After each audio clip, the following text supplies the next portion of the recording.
First of all, I really thank the Lord where I am right now kasi before kung nasan ako ngayon, we were in debt, 2 million debts.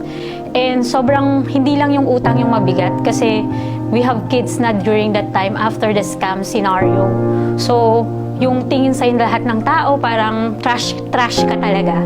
And yung anak mo, I think the most painful yung wala kang pambili ng gatas ng anak mo. And nakatira kayo sa isang magandang subdivision pero wala kang maibili. And both kayong mag-asawa, tulala.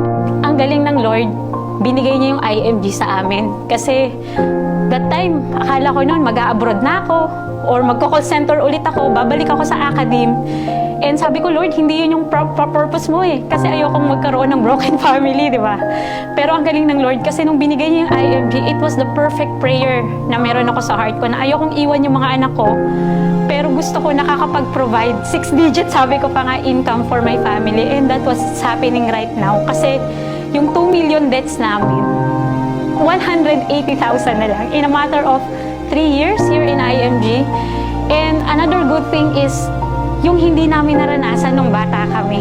Kasi pagpapasok sa school, wala kaming bagong bag, wala kaming gamit sa school. Kasi wala kaming parents.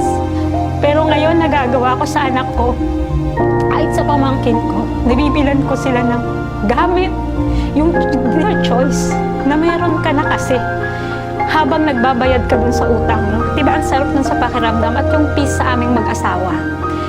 And another thing is yung kahit nagbabayad ka, kasama mo yung anak mo, maakyat ka sa stage, nabibigay mo yung oras mo 100%.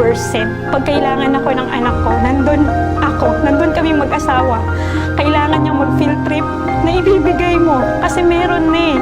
And at the same time siguro, on a personal basis, on a personal scenario as a wife, akala ko nun, I think full housewife na lang ako. Lumaki akong independent pero hindi lang yun yung binigay ng IMG for my personal growth.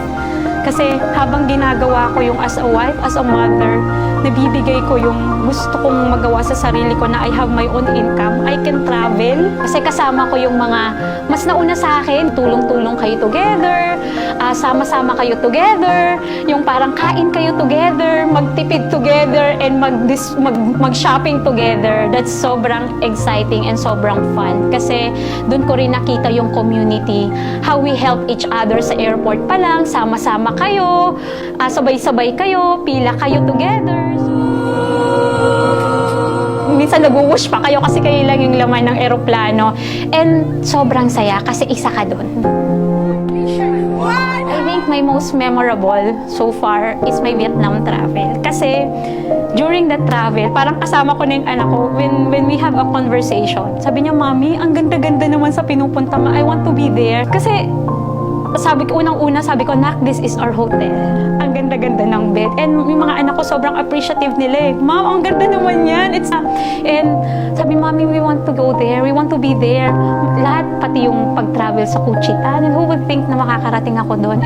So, yun yung parang sabi ko, Lord, who am I to deserve this? And sabi ko, pinapa-experience sa akin to ng IMG. And next time, hindi na lang sa team sa family mo. Yung ma-experience din nila yung na-experience mo. Kasi ang sarap-sarap po pala ng ganun. And most of these are free na binigay ng IMG. Thankful ako kasi nadala ko sa IMG. Yung katulad ko na dati hopeless, meron pala, pwede palang magkaroon ng pag-asa, na pwede ka palang makaahon at pwede mo palang matupad yung pangarap mo na minsan parang imagination lang, na may reality palang ganon. And kagaya sa mga katulad ko na parang baon sa utang, yung parang ayaw mong iwan yung mga anak mo, yung parang hopeless ka na talaga, mayroong IMG na pwedeng tumulong talaga sa'yo, na pwede kang magkaroon ng masayang buhay at meaningful na buhay. Ako po si Meggy Gundan. We travel together, we win together.